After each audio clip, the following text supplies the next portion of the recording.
नमस्कार. पुन्हा एकदा आज ज्ञानेश महाराव सर आपल्या सोबत आहेत. साप्ताहिक चित्रलेखाचे 3 दशकं जवळपास संपादन केलेलं, संपादक म्हणून राहिलेले ज्येष्ठ पत्रकार ज्ञानेश महाराव यांच्या मागच्या मुलाखतीला आपल्या सगळ्यांचा उदंड प्रतिसाद मिळाला आणि महाराष्ट्र दिन आहे आज आणि त्यानिमित्तानं त्यांच्याशी संवाद साधण्याची त्यासाठी त्यांना मी विनंती केली.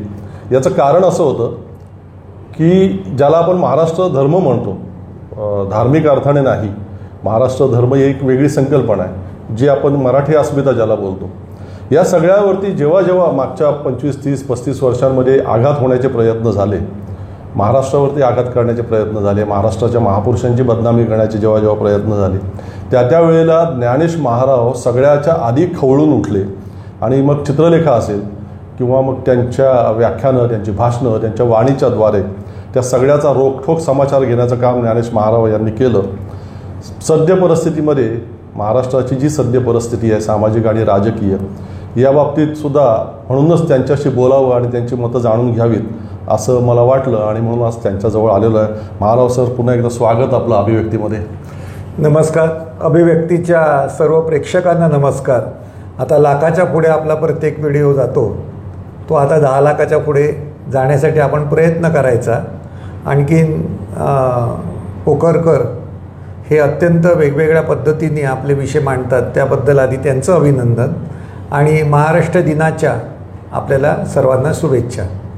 प्रश्न सर हाच आहे की तो संयुक्त महाराष्ट्रासाठी, मुंबईसह संयुक्त महाराष्ट्र मिळवण्यासाठी ज्यांनी आपल्या प्राणांचं बलिदान दिलं, आपली आहुती दिली प्राणांची, त्यांच्या मनामध्ये काही कल्पना असेल की हे बलिदान आपण कशासाठी देतो, हा महाराष्ट्र कसा घडला पाहिजे, कोणत्या मार्गाने हा महाराष्ट्र गेला पाहिजे, कशा अर्थाने इथल्या लोकांना न्याय मिळाला पाहिजे, कशा अर्थाने प्रगत व्हायला पाहिजे, त्यांच्या अपेक्षा पूर्ण झाल्या असतील असं आपल्याला वाटतं का?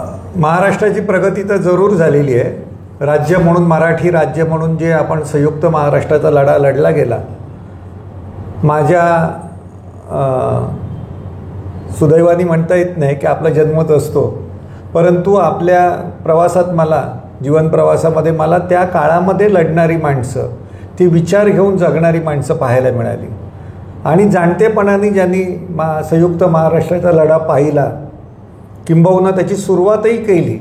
म्हणजे 1955 सालामध्ये जेव्हा संयुक्त महाराष्ट्र हा विषयाचा लढा सुरू झाला, माडखोलकर एका भाषणात बोलल्यानंतर जे महाराष्ट्रभर सगळे पत्रकार, साहित्यिक, कार्यकर्ते यांचं माहोल जमलं आणि त्यांनी जी पहिली महाराष्ट्र पत्रिका काढली ते दिनू रणदिवे, ते आता ह्या कोरोना काळामध्येच गेले जवळजवळ 98व्या वर्षी.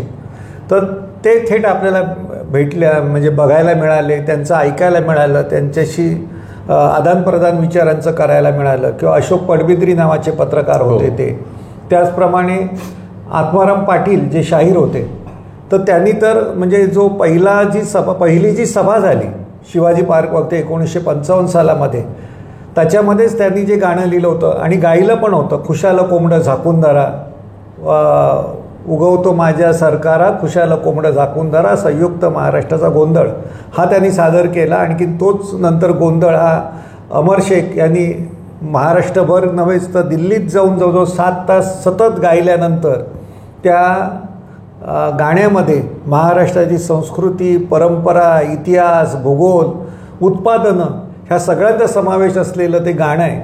आणखीन त्याच्यामधलं एक वाक्य आहे, ते मला खूप आवडतं आजही.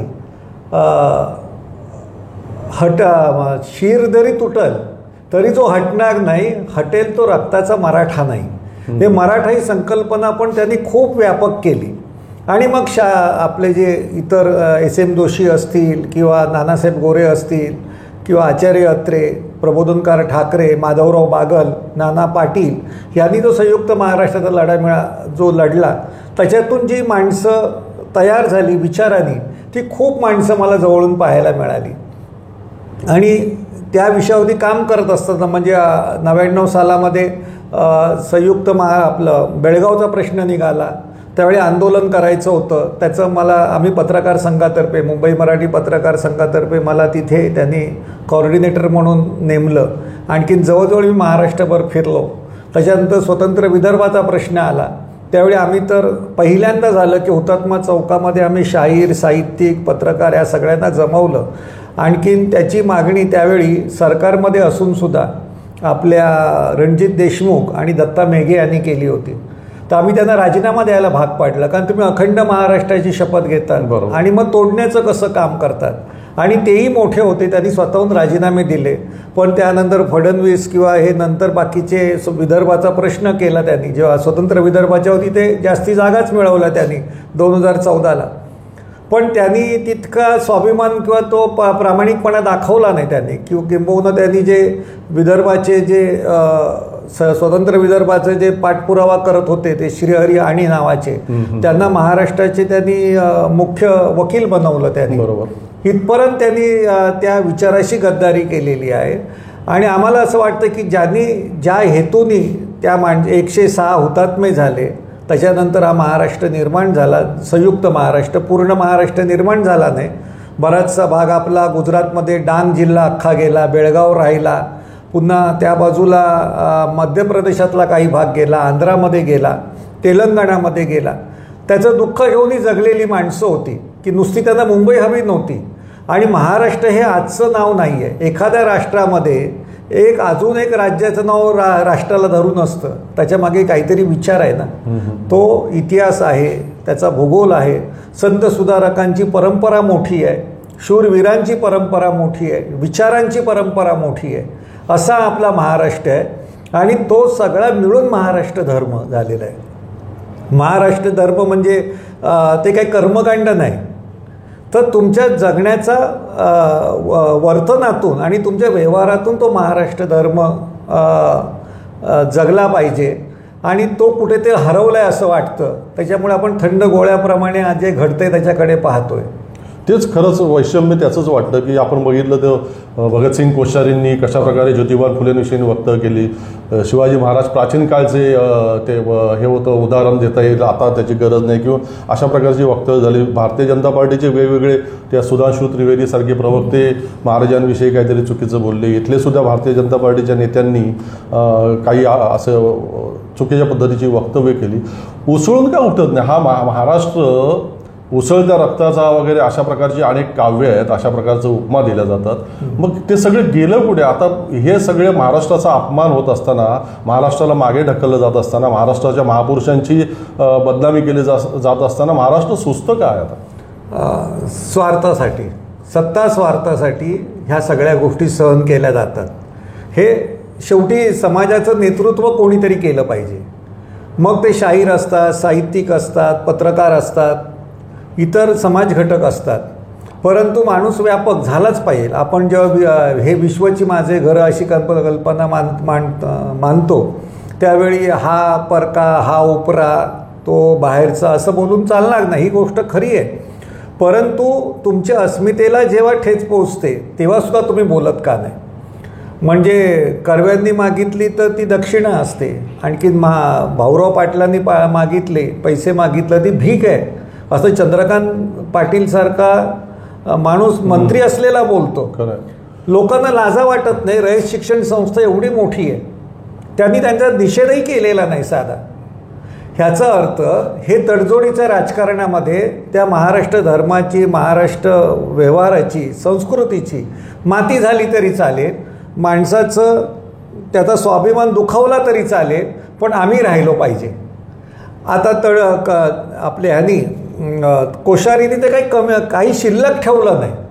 म्हणजे इतका मूर्ख माणूस आज, म्हणजे आपण आता बोलणं चुकीचं आहे. ते आज आचार्य असले असते तर काय बोलले असते. पण मी पण बोललेलो आहे तेव्हा की ह्याला जोड्यानेच मारला पाहिजे होता.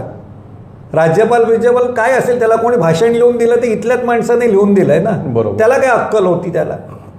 पण यांच्या स्वार्थासाठी, लोकांना डिवचण्यासाठी, लोकांना मापण्यासाठी प्रत्येक वेळी असं केलं आहे. जेम्स लेन प्रकरण 2004ला झालं तेव्हा हीच लोकं बोलत होती ना, विचारांची चर्चा विचारांनी करायची. त्या शिवाजी महाराजांचं काही एक शिल्लक ठेवलं नव्हतं त्याच्यामध्ये. हे बाबासाहेब आंबेडकरांबाबत म्हटलं जातं, महात्मा फुलेंना ब्रिटिशांचं एजंट म्हणण्यापर्यंतची यांच्या जीवा सरसावलेल्या आहेत. अशा वेळी आपण लाभार्थी जर असो तर आपल्याला कुठली तरी लाज लज्जा वाटली पाहिजे ना. आम्हाला राम दाखवला, रामाच्या वरती गेले 30 वर्ष राजकारण झालं, लोकांना देव धर्म ह्यांची गुंगी पाजली की अस्मिता विस्मिता काय राहत नाही. अनेक लोक आहेत माझ्याकडे. पूर्वी आम्ही या बंडलबाज सगळे बुवा महाराजांबद्दल लिहायचो. मग नाना धर्माधिकारी असेल, तो पांडुरंग शास्त्री असेल, नरेंद्र महाराज असेल, हे बुवा बापू जे काही हे राजकारण ह्यांचा पायात तो आहे ना मुळात. ते करायचे तेव्हा त्या माझ्याकडे येऊन ते अनेक जण म्हणायचे की तुम्ही त्या आमच्या परमपूज्यांना काय बोलू नका, आमचे ते वडिलांसारखे आहे. तर त्यांना मी एका वाक्यात उत्तर द्यायचो, वडिलांसारखे पहिल्यांदा आईचा विचार कर काय ते त्यांना विचारून घे आणि नंतर बोल. माझं म्हणणं इतकी निर्लज्ज माणसं जर असेल तर ह्यांचं फावणारच ना, की जी माणसं महाराष्ट्र निर्माणामध्ये नव्हतीच नाही. फडणवीस, त्यांचा पक्ष, त्यांचा संघ हा महाराष्ट्र निर्माणामध्ये कुठेच नव्हता. ते जनसंघ तर नव्हताच, त्या संयुक्त महाराष्ट्राच्या लढ्यातही नव्हता आणि त्या स्वातंत्र्याच्याही लढ्यात नव्हता. लढण्याचा आणि त्यांचा प्रत्यक्ष काही संबंध नाही आहे. पण एखादी घटना घडल्यानंतर आपण आहोत. आणीबाणीच्या काळामध्ये सुद्धा हे कुठेही नव्हते. ह्यांना अटक होईल या भीतीने पहिल्याच जाऊन तुरुंगात जाऊन बसलेले होते. पाहिजे असेल तर त्यांच्याच विचारांच्या दुर्गा भागवत ज्या आहेत त्या साहित्यिका दुर्गा भागवतनी गोधडी नावाचं पुस्तक लिहिलेलं आहे, छोटं लेखांचा संग्रह आहे. त्याच्यामध्ये हे तुरुंगात जाऊन लाडू कसे खात होते त्याचं सविस्तर वर्णन आहे. चांगलं बऱ्यापैकी वर्णन त्यांनी केलेलं आहे. आणि त्या सगळं RSS आणखीन त्यांची परंपरा या मानणाऱ्या होत्या. म्हणजे त्यांच्या म्हणण्याला काहीतरी आधार आणखीन पुरावा आहे त्याला, हा महत्त्वाचा. त्यांनी जयवंतीबेन मेहता संदर्भात ते म्हटलेलं आहे ते सगळं. तर सांगायचं म्हणणं की ह्यांचा इतिहासच तसा असल्यामुळे आणि तेच समाजाचं नेतृत्व करतायत, तेच समाजाला विषय देत आहेत, तेच समाजाला कार्यक्रम देत आहेत. मग आपण हे कलम लावून घ्यायचं की नाही हे लोकांनी ठरवायला पाहिजे ना. ज्या छोट्या छोट्या माणसांनी हा महाराष्ट्र घडवलेला आहे त्यांच्या त्यागातून, त्यांच्या विचारातून, ही छोटी माणसं होती, अशी काही फार मोठी नव्हती. भाऊराव पाटील हे काही मोठे ग्रॅज्युएट झालेले नव्हती माणसं. 7वी 8वी भाऊराव पाटील 7वी शिकलेले, पण त्यांनी 450 शाळा त्यांच्या रयत शिक्षण संस्थेच्या उभ्या आहेत. ज्या 25 पिक्चर सैराटसारखे निघाले, अण्णाभाऊ साठे त्यांनी 38 कादंबऱ्या लिहिल्या. 25 पिक्चर सैराटच्या लेवलचे पिक्चर, म्हणजे वारणेचा वाघ, तुमचा फकीरा, अशी साताऱ्याची तारा, हे ज्या पिक्चर ज्यांनी लिहिले त्यांनी 1.5 दिवसाची शाळा शिकलेले होते. एक बाबासाहेब आंबेडकर ते बॅरिस्टर होते, ज्यांनी ह्यांच्या अंडी पिल्ली किंवा विचार कसा भंप काय सांगणारं काम केलं, जे समाज परिवर्तनाचं. ती माणसं खूप कमी शिकलेली होती, परंतु त्यांनी प्रचंड ताकदीने काम केलं आणि समाजामध्ये महाराष्ट्र धर्म, विचार, संस्कृती, मराठी भाषा, मराठी संस्कृती ह्याचा विचार कसा असावा ते पोचवलं. आणखीन ते आता पोचलं देत नाही. त्याच्यापेक्षा मग तुम्ही महारुद्र करा, जग शांत होण्यासाठी विश्वशांतीचा यज्ञ करा. आता कोल्हापुरात यज्ञ करून विश्व कसं शांत होणार आहे हे जर कळत नसेल आणि त्याला जर तुम्ही धर्म म्हणत असाल तर मूर्ख आहेत तुम्ही. ही माणसं मरणारच आहेत, जी आधी यांच्या पाठीला मडकं लावलंच आताच लावलेलं आहे, फक्त त्यांना ते दिसत नाही आहे की यांची सावली पण पडू नये ह्याची काळजी ते घेत आहेत. परंतु ज्या पद्धतीने गुलामीचं जीवन जगायचं चालू केलं होतं, म्हणजे यांनी पूर्वी होतं तशा पद्धतीत नेत असून सुद्धा थोड्या स्वार्थासाठी त्याच्याकडे दुर्लक्ष केलं जातं. आणि त्याचं नेतृत्व RSS आणखी भाजप आणि त्यांचे कच्चे बच्च्या काही ज्या सगळ्या संघटना आहेत त्या अत्यंत ताकदीने करतात. आणखीन त्याला इतर विरोधी पक्ष किंवा संघटना ताकदीने उभं राहण्याच्या ऐवजी शरण जातात. ही वाईट परिस्थिती आहे. बरोबर. यात म्हणजे तुम्ही आता सुरुवातीला पण उल्लेख केला महाराष्ट्राची पुरोगामी विचार किंवा संत परंपरा, आताही तुम्ही ओझरता उल्लेख केला यज्ञ वगैरे. मला ते आणखीन एक कोडं वाटतं की इथे नामदेव असतील, आपले तुकाराम असतील, गाडगे महाराजांपर्यंत सगळ्या संतांनी इतक्या आध्यात्मिक क्षेत्रातले सुधारणावादी विचार दिले त्यांच्या काळात सुद्धा आपल्याला. आणि आता आपण पाहतो की ते कोण कुठल्या बागेश्वरचा महाराज, कोण कुठलं शिवपुराण सांगणारा तो प्रदीप मिश्रा, अशा लोकांना इथे महाराष्ट्रात आणलं जातं आणि हजारोच्या संख्येने आपली मराठी माणसं त्यांच्या चरणाशी जातात. म्हणजे हे कशामुळे सगळं? हे RSSचा हिंदुत्वाचा प्रताप आहे. RSSचं हिंदुत्व हे बंडल हिंदुत्व आहे, ते सगळं ब्राह्मण्य आहे, ते कर्मकांडात अडकलेलं आहे. मग तो शर्मा आहे, तो सांगतो बेलाचं पान व्हा, तुम्ही पास व्हाल, बेलाचं पान पोटावरने फिरवा पोरं होतील. तुकारामांनी सांगितलंय, नवस सायासे कन्यापुत्र होती तर का करावा लागे पती. हे साधे साधे शब्द जर कळत नसतील, मला वाटतं की हे सगळं आयोजन करणारे, त्याच्याकडे पाहणारे आणि पेपरमध्ये त्याच्या जाहिराती छापून येतात मोठमोठ्या पानभर, मग तुम्ही कुठच्या तोंडाने लिहिणार ना. जे पेपरवाले सुद्धा, वर्तमानपत्रवाले सुद्धा त्याच्याकडे दुर्लक्ष करतात. आणि ही लोक असं करत असतील. आसाराम बापू, त्याच्यावरती 2 बलात्काराचे आरोप आहे, तो 14 वर्ष आतमध्ये आहे. आज आसाराम बापूचं एकही त्याचं आश्रम महाराष्ट्रातलं तुटला नाही आहे. बरोबर. आता पातंजलीच्या बद्दल इतकं वाईट म्हणजे रिमार्क्स ते ह्यांनी दिले, सुप्रीम कोर्टाने दिले. त्यांनी ह्याच्यावेळी कोरोनाच्या काळामध्ये औषध आणलं होतं, कोरोनिल का काय ते, तशा पद्धतीचं त्याचं उद्घाटन गडकरींनी केलं. गडकरीसारखा जो विद्वान समजतात, बोलताना भाषा आहे की मी ह्याला 200 करोड दिले, ह्याला 2000 करोड दिले, 3000 रुपयाचं काम केलं, असं काय ह्यांच्या खिशातलंच गेलं की काय. ते सरकारचं, आमचाच पैसा आम्हाला देतो, फक्त तो पोपटपंची करायची. पण त्याला लोक फसतात का. 2000 जवळजवळ 2-3 वर्ष ते औषधं विकत आहेत. ते गेले 12 सालापासून ते औषधं विक्रीचा धंदा, पण कोरोनाच्या वेळी सुद्धा औषध विकून त्यांनी 4000 करोडचा धंदा केला. ह्याच्या चिंधड्या का नाही आपण उडवत, का नाही आपण शांत. आपण भगतसिंग बोलतो, मी असं म्हणत नाही की त्यांना हे करा, स्फोटक विचार नाही. लाज कशी वाटत नाही आपल्या डोक्यातून, त्याला खतम का नाही त्या माणसाला करत. ही जी चीड आहे ती चीड पेरायचं सुद्धा काम होत नाही. लाचारी म्हणजे किती लाचारी असावी, कसलं भय इतकं. कोण पैसे खात नाही. पैसे काय मोदी पण खातो. कोणी सांगितलं काय निवडणुकीला काय असेच उभा राहतो का तो माणूस.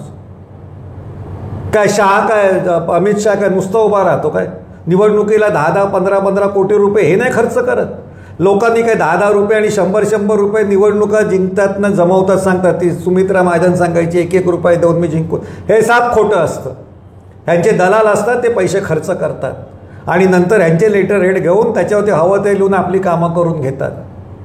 आणि असे माहिती असताना सुद्धा आपण किती मूर्खासारखं वागणार. आपल्या नोकऱ्या गेल्या, आपले धंदे बुडाले, आपल्या जागा गेल्या, तरी आपण म्हणायचं की आम्ही शिवाजी महाराजांचे पुत्र. शिवाजी महाराज, मग त्यांना शिवाजी महाराज फक्त आडोशासाठीच वापरायचे, ढाल म्हणून वापरायचे. त्यांच्या विचारांची तलवार कधी आम्ही चालवणारच नाही. ते कुठच्या स्वामी महाराजांचं काय, समर्थ महाराजांचं आहे ना, अशक्य ते शक्य करतील स्वामी. घंटा करतील, तुम्हाला आयुष्यभर देवळात जाऊन घंटा वाजवावा लागेल तिथे. ते करणार नाही, तुम्ही केलं पाहिजे, तुम्ही स्वतः पाऊल उचललं पाहिजे. पण त्यांनी ह्या वेगवेगळ्या माध्यमातून लोकांना कोंडून ठेवलेलं आहे. धर्माची, देवाची, खोट्या संस्कृतीची गुंगी देऊन ठेवलेलं आहे आणि लोकांना त्या गुंगीत जगायला आवडतं. मग आता करोनानं आपला आईबाप गमवावा लागला. आपल्या आईला आपण रेमडेसिवीर मिळवून देऊ शकलो नाही. ते ब्लॅकनी घेण्या इतपत लायकी आपली नव्हती. किंवा हॉस्पिटलमध्ये वडिलांना ॲडमिशन मिळालं नाही. 2-2, 4-4 लाख, 15-15 लाख रुपयाची बिलं करावी लागली. त्याच्या विरोधात चीड अजिबातच नाही, अजिबात काही नाही. आणि हे आतापासून नाही, ह्या संघ भाजपचं राजकारण गेल्या 30 वर्षामध्ये ज्या धर्मवादापासून सुरू झालं आहे त्याचं आहे. एक घटना सांगतो. जेव्हा 98 सालामध्ये वाजपेयी सरकार आलं, 98 सालामध्ये वाजपेयी सरकार आल्यानंतर त्यावेळी आधीच त्या सरकारमध्ये 99 सालच्या सरकारमध्ये अरुण शौरी होते. म्हणजे जे निर्गुंतीकरण जे सुरू झालं होतं, जे नरसिंहरावच्या काळापासून, सरकारच्या काळापासून, ते अरुण शौरीने काय केलं, मध्य प्रदेशातली एक शिवनदी नावाची नदी होती, ती विकूनच टाकली. आपण म्हणतो ना देश विकला, अमुक विकला, काय विकतील हे, त्यांनी नदी विकली. नदी विकली, त्याच्या नावाने बोंबाबोंब झाल्यानंतर मग ती नदी एका कंपनीला भाड्याने दिली.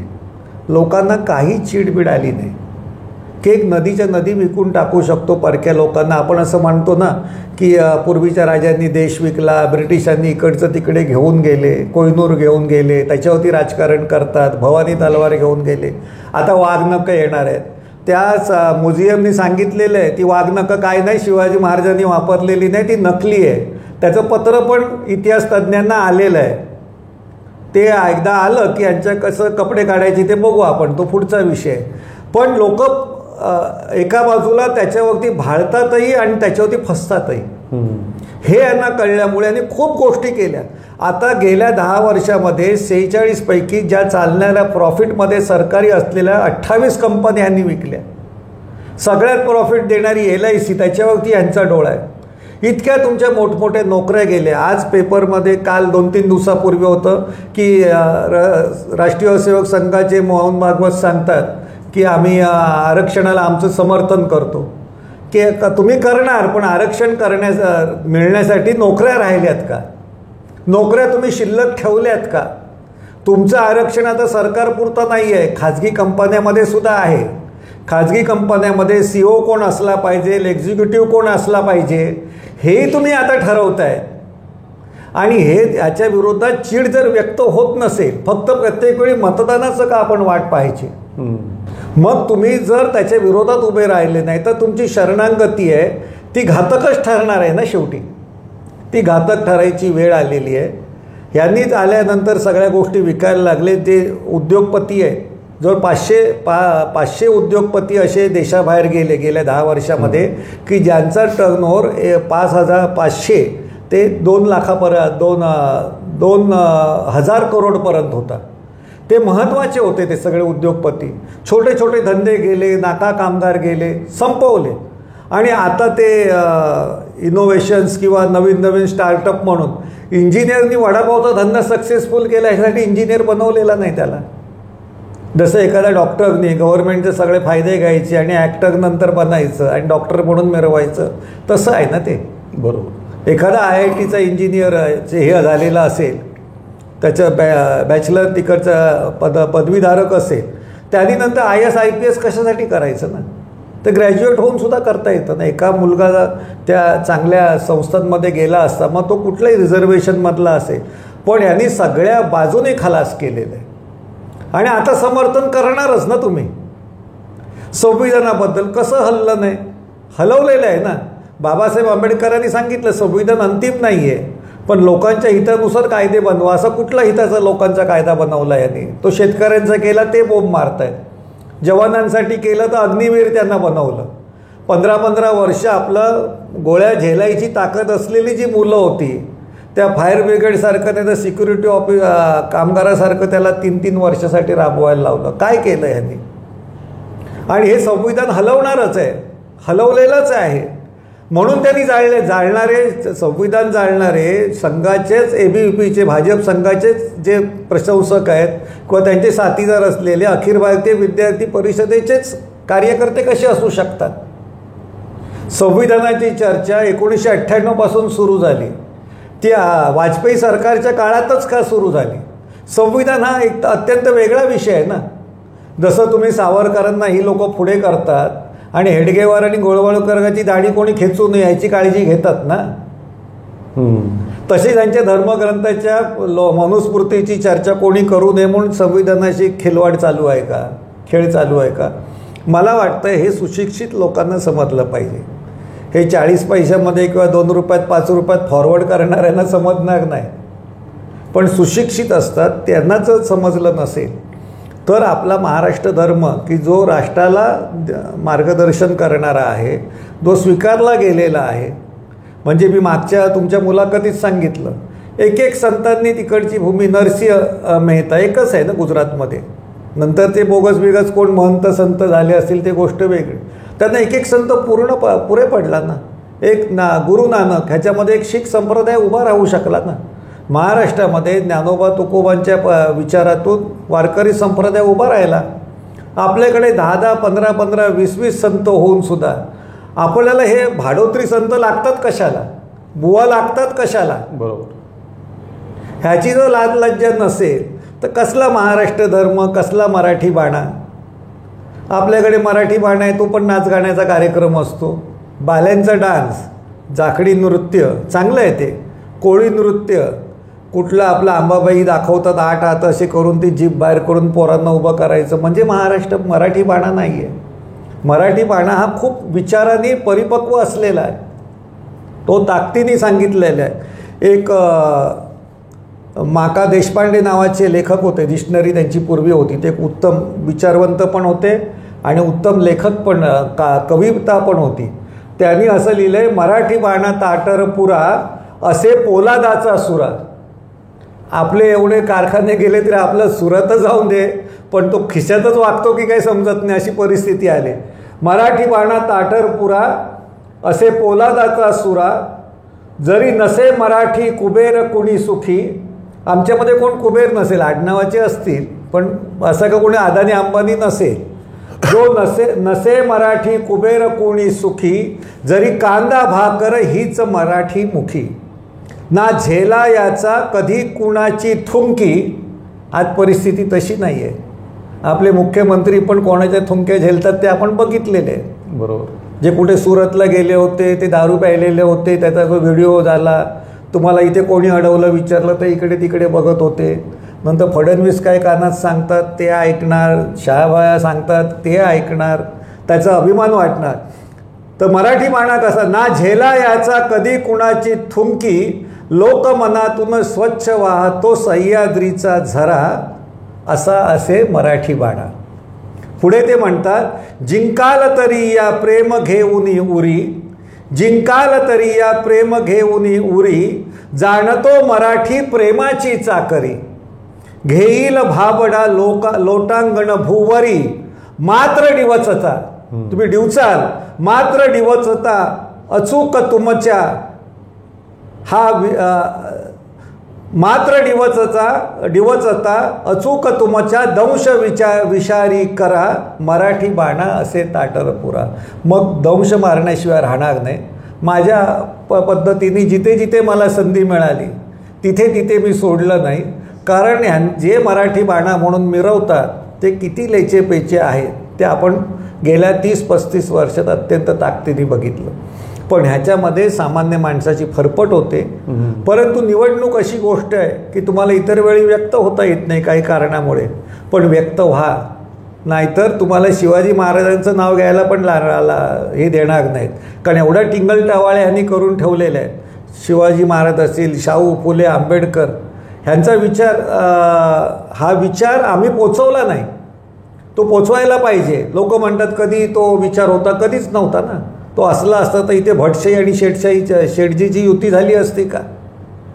जे काल परवापर्यंत कुठे भिक्षुकासारखं दारोदार फिरत होते ते आता फोनवरनं आणखी लॅपटॉपवरनं कशा वेळा ठरवतात.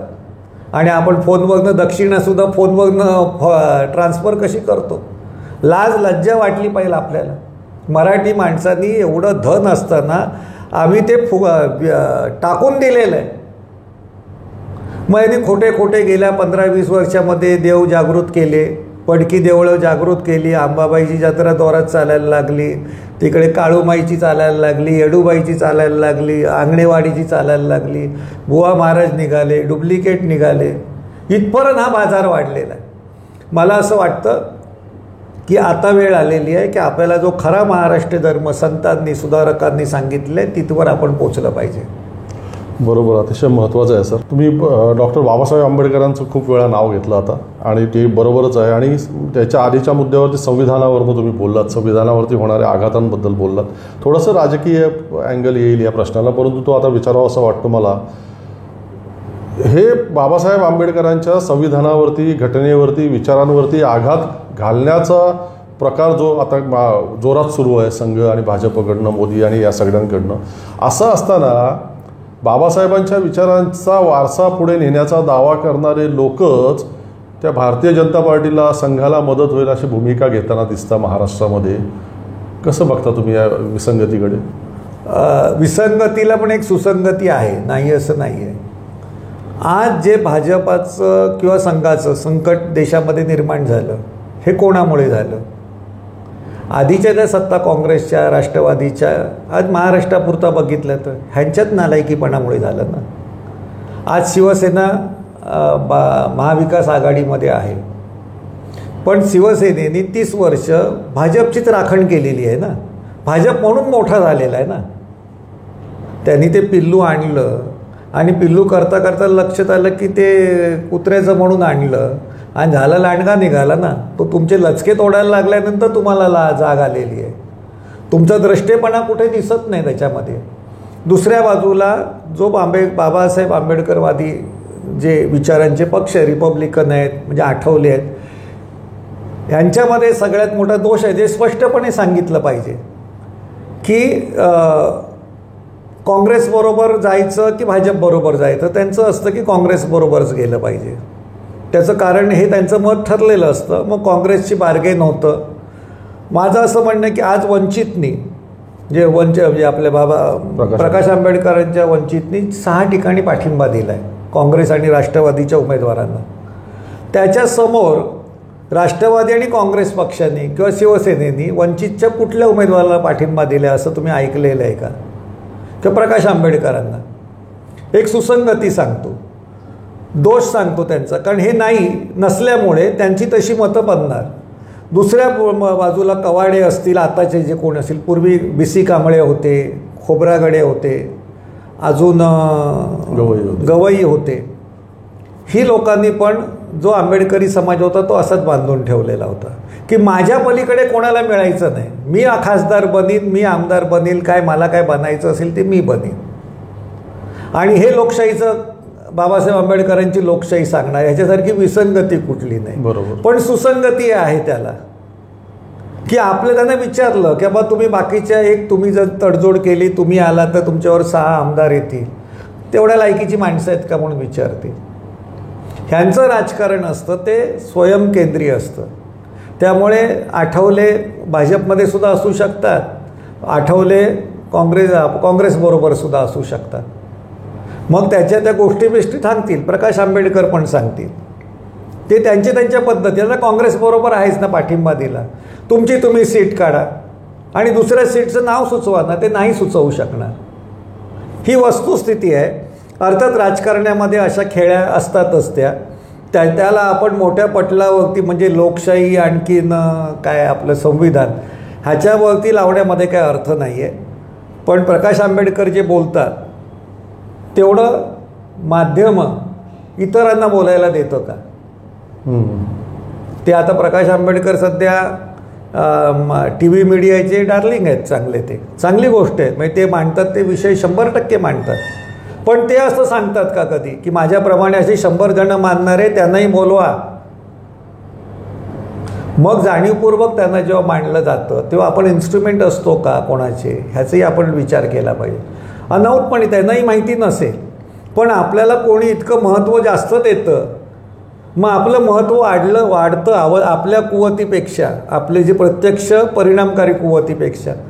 की काँग्रेसच्या तुम्ही किती जागा पाडल्या, राष्ट्रवादीच्या किती पाडल्या किंवा भाजपच्या किती पाडल्या, हे काय सांगण्यासारखी गोष्ट नाही आहे ना.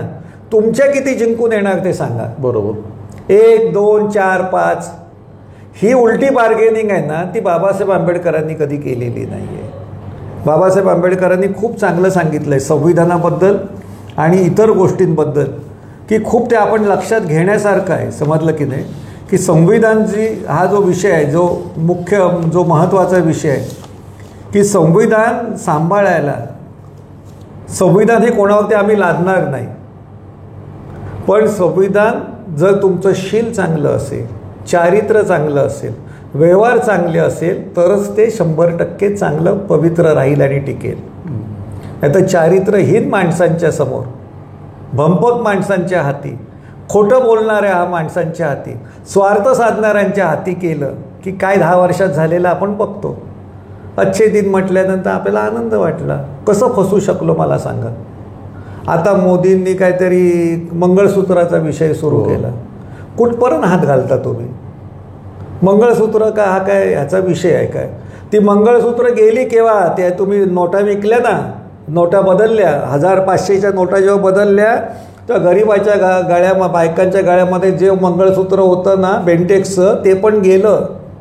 हातालाच काम नाही तर गळ्यातलं मंगळसूत्र काय? ते खोटी घालून जगणारी माणसं आहेत बिचारी. आज या देशातल्या जवळजवळ 75% बायकांच्या गळ्यातलं मंगळसूत्र हे खोटं असतं, म्हणजे सोन्याचं नसतं. हे यांना माहिती आहे का मोदींना? तुम्ही 25% काय विचार करताय? त्यांच्या मंगळसूत्रामध्ये किती सोनं आहे आणि किती काय, 4-4 मंगळसूत्र घातलं म्हणजे का आपण जास्त प्रामाणिक असतो असं काही कुठे लिहिलेलं नाही आहे. प्रातिपत्य जास्त काय कडक असतं असं नाही. अलीकडे 2 कुंकू लावतात, बऱ्याच गोष्टी आहेत. हे सगळं हे ढोंग आता या 30 वर्षातच आलेलं आहे. खरं स्त्रियांनी ह्या सगळ्या सॉफ्ट टार्गेटचं गिराईक व्हावं का? आज कुठली इथे महाराष्ट्रामधली एखादी स्त्री उभी राहिली आणखीन कसल्या मंगळसूत्राची चर्चा करतायत? पुरुषांचं झालं तर आम्ही कसल्या गोष्टीची चर्चा करायची असं विचारू शकते का? मग तुम्हाला सावित्रीबाई फुले काय कळल्या? तुम्हाला जिजामाता काय कळल्या? जिजामाता शिवाजी महाराजांचे वडील शहाजीराजे मेल्यानंतर जिजामाता सती गेलेल्या नाही आहेत. ते काय शिवबानी सांगितलं म्हणून ते सती गेले? त्यांना मनापासून वाटलं असेल ना आपण सती जाऊ नये, ह्या पद्धती मोडल्या पाहिजे.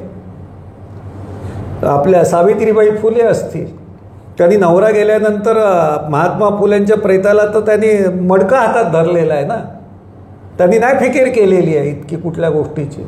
अनेक स्त्रिया आहेत की ज्या ताकदीने उभ्या राहिल्या. त्याच्यापैकी आज कुठल्या जेवढ्या स्त्रिया नाही, 30%, 40% महापौर झाल्या कुठल्या. काय मोदी तुम्हाला गरज काय? लोक मंगळसूत्रापर्यंत जाऊ नका.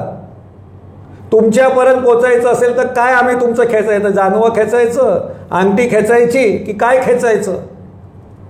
हे बोलणं इतपत नाही, इतकी लाचारी आहे आज परिस्थिती. आणि आपण संविधानाच्या आणि या सगळ्या गोष्टी करतो. आणि हे आज आंबेडकरी समाज जो आहे हा सगळ्यात विचारांनी प्रगल्भ असलेला समाज आहे. त्याचं मोठेपण इतर समाजाला लाभदायक ठरणार आहे, आत्मसात केलं पाहिजे. पण त्यांचे नेते आहेत ते खरोखर त्या समाजावरती नेतृत्व करतील इतके ताकदीचे आहेत का? आता असं मी बोलल्यानंतर म्हणतील की हे पण काय त्यांच्या कुठल्या गँगमधले, कुठलं नाही. कधीतरी तुम्ही पण दुसऱ्यांचं ऐकायला शिका ना. आम्ही पण टीका सहन करतो ना. इथे काय माझा काय कुठले स्वार्थ नाही आहे काय. जे आहे ते तुमचं गणितात चुकतात. तुम्ही पाडून कसे दाखवतात हेच आयुष्यभर सांगताय. तुम्ही जिंकून कसं येईल ते सांगा ना. बरोबर. बाबासाहेब आंबेडकरांनी जिंकण्याचं शास्त्र सांगितले, हरण्याचं नाही सांगितलेलं आहे. काय त्यांना 14 तळ्याचं पाणी पिऊन काय त्यांना भेदच दाखवायचा होता समाजाचा. काळाराम मंदिराचा सत्याग्रह केला तो मागास जातीतल्या लोकांना दूधखुळं बनवण्यासाठी नाही केलेला आहे, तो भेदाभेद दाखवण्यासाठी केलेला आहे. मग तुम्ही जे काय करतात ते कशासाठी करतायत ना? ह्याचा अर्थ काँग्रेसबरोबर जा बी असं नाही. तुम्हाला तुमच्या गणितामध्ये 2 जागा आधी एक जिंकून आणून दाखवा. तुम्ही जिंकलातच पाहिजे, तुमची गरज आहे देशाला. तुम्ही तिथे असणं जरुरीचं आहे. मग त्याच्यासमोर तुमचा समाज येईल ना? नाही कसा येईल?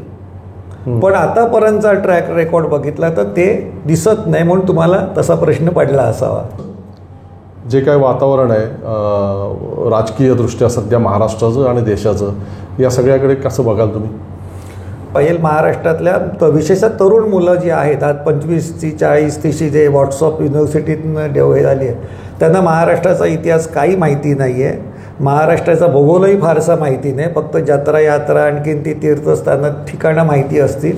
ह्याच्या पलीकडे प्रेरणास्थान कुठलं आहे ते माहिती नसेल. पुण्यात जात असतील, शनिवारवाडा बघत असतील, आयुष्याचा शनिवारवाडा करून घेत असतील, ते करत असतील. पण जाऊन ज्यांनी आपल्याला शिकवलं, शिकायला लावलं, शिक्षण सर्वांसाठी केलं, त्या महात्मा फुलेंच्या गंजपेठेत जाऊन कधी तो वाडा बघितलेला असेल मला वाटत नाही.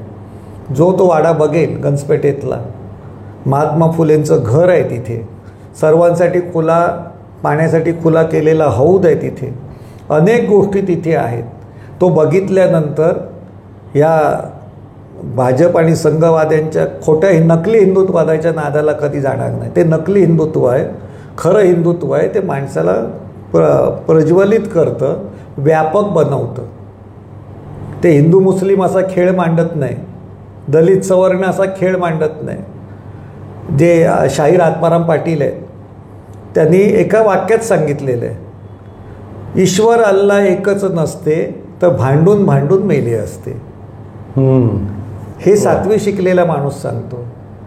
7वी शिकलेला माणूस हिंदुत्व काय तेही नीट सांगतो. जात व्यवस्था आहे ती वाईट आहे, ती आजही चांगली नव्हती, कालही चांगली नव्हती, उद्याही चांगली नसणार. त्याच्याबद्दल प्रामाणिकपणा आपल्यामध्ये असला पाहिजे. पण ह्यांचं जे हिंदुत्व आहे ते जसं मी नेहमी सांगतो की गाय हे हिंदूंसाठी पवित्र प्राणी आहे, आदराचा प्राणी आहे. गाय चारा खाते, गाय शेण देते, गाय मूत्र देते आणि गाय दूधही देते. शेण जर नीट जर सारवलं तर ते उपयोगी असतं. शेणाच्या गोवऱ्या बनता येतात. किंवा गोमूत्र एकत्र केलं तर तुम्ही फवारणी करून शेती चांगली हे जुनी परंपरा आहे आपली, काय नवीन नाही यांची काय ती. आणि दूध आहे ते पौष्टिक आहे.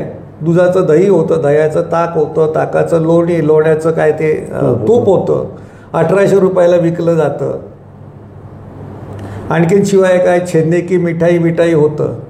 पण हे संघ भाजपचं हिंदुत्व हे ब्राह्मणी हिंदुत्व आहे. ते उलटं सांगणार तुम्हाला. दूध पिंडीवरती फेका सांगणार आणि शेण खा म्हणून सांगणार, गोमूत्र प्या म्हणून सांगतात. ह्यांच्यात इंडियन नॅशनल सायन्स संस्थेने भारताच्या इंडियन इन्स्टिट्यूट ऑफ सायन्स संस्थेने सांगितलं गोमूत्रामध्ये कसलेही हे उपयुक्त माणसाला काही नाही. परंतु आज परिस्थिती अशी आहे, आजचा भाव दूध आहे 40 रुपये लिटर आहे आणि गोमूत्र आहे ते 600 रुपये लिटर आहे आणि गीर गाईचं असेल तर 700 रुपये आहे. हे असं यांचं उलटं हिंदुत्व आहे. आपलं हिंदुत्व आहे ते दूध आहे ते प्यायचं आहे आणि शेण आहे ते ह्यांच्या थोबाडावर फासायचं आहे. हे आपलं हिंदुत्व आहे. हे आम्ही लोकांना सांगितलं पाहिजे ना. ह्यांचं ब्राह्मणी हिंदुत्व आहे ते त्याच्यामधून त्यांचा स्वार्थ ते साधणं. ते आत्माराम पाटलांचंच एक वाक्य आहे, ते काव्यातलं हे आहे, ब्रह्मज्ञान नाही ज्याला. कारण हल्लीकडे पगड्या उपरणं घालून आपण ट्रॅडिशनल दाखवण्यासाठी दाखवलं जातं ते यूट्यूबवरती. ब्रह्मज्ञान नाही ज्याला त्यांच्या ब्रह्म घोटाळ्याला. हे आज देशामध्ये चाललेला ब्रह्म घोटाळा आहे. हा हिंदुत्वाचं काही नाही त्याशी. ब्रह्मज्ञान नाही ज्याला त्यांच्या ब्रह्म घोटाळ्याला पगडी आणि उपरण्याला ब्राह्मण म्हणू नये. महात्माजी लोकमान्य फुले आंबेडकर धन्य, त्यांचं खरं ब्रह्मज्ञान कधी विसरू नये. आणि तोच म्हणजे आपला महाराष्ट्र धर्म आहे. याच्या पुढे आणखीन काय बोलण्याची आवश्यकता राहिलेली नाही अजिबात. खरा महाराष्ट्र धर्म म्हणजे काय आणि कशा प्रकारचे विचारांचा अवलंब आपण करायला हवा हे मला वाटतं अतिशय समर्पकरित्या महाराव सरांनी आपल्याला सांगितलेलं आहे. इथेच थांबतो सर. मनापासून धन्यवाद. धन्यवाद. परत मी तुम्हाला सांगेन की अभिव्यक्ती चॅनेल आहे हे वेगळ्या पद्धतीने तुम्ही पाहतात, वेगळा विचार देतं. ह्याचा फायदा कोणाला होईल ते तुम्हाला माहिती आहे. एक गंमत म्हणून सांगतो, मला काही कोणाच्याबद्दल दुस्वास व्यक्त करायचा. ज्यांना राजकारणातलं काही कळत नाही, ज्यांना समाजकारण काय माहिती नसतं, नाटकातले नट असतात, कविता करतात. संकर्षण कराड्याची कविता सध्या आता मोठी खूप गाजते. ती गाजल्यानंतर ABP माझामध्ये त्यांचं परत कौतुक आलं. शरद पवारांनी आपल्या माणसामार्फत कसं फोन केला, राज ठाकरेंनी कसा फोन केला, उद्धव ठाकरेंनी कसं फोन केला, छान त्यांना भरून कसं आलं. आज आमचे रवींद्र पोखरकर जे करतात ते कोणासाठी करतायत? लोकशाहीसाठी करतायत, संविधानासाठी करतायत. मग जे पक्ष संविधानाच्या नावाने आणखीन लोकशाहीच्या नावाने बचावच्या नावाने जे ओरडा करतात त्यांनी कधीतरी त्यांना फोन केलेला आहे का? माझ्या माहितीप्रमाणे केलेला नसेल. कारण ते गृहीत धरतात.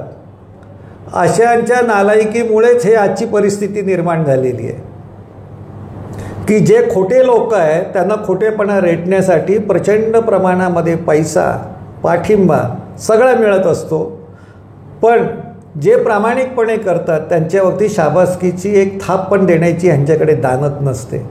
परंतु आपल्याला लोकशाही वाचवायची आहे, आपल्याला संविधान टिकवायचं आहे, आपले स्वाभिमान महाराष्ट्र धर्म मराठी बाणा हा जर टिकवायचा असेल आणि महाराष्ट्रात देश घडवू शकतो, बदलवू शकतो हे परत दाखवायचं असेल तर अशी चॅनेल्स, हे अभिव्यक्ती चॅनेल तुम्ही स्वतः असं ठरवा की पूर्वी जसं असं व्हायचं 9 जणांना पत्र पाठवा, संतोषी मातेचं अमक्याला पाठवा.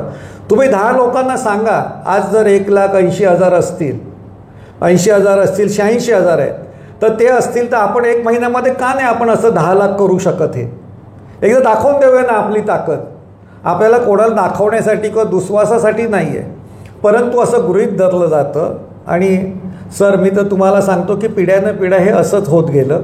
पण तरीसुद्धा आपण आपलं कर्तव्य बजावत राहायचं. ह्या संविधान बचावच्या किंवा देश बचावच्या, कारण देशही विकायला काढलेला आहे. मी नदीचं एक जाता जाता ओझरचं उदाहरण दिलं तुम्हाला. अशी 10 उदाहरणं मी देऊ शकेन की कितीही लोक लफंगे आहेत ते आणि तुमच्या जीवाशी कसे खेळत आहेत ते.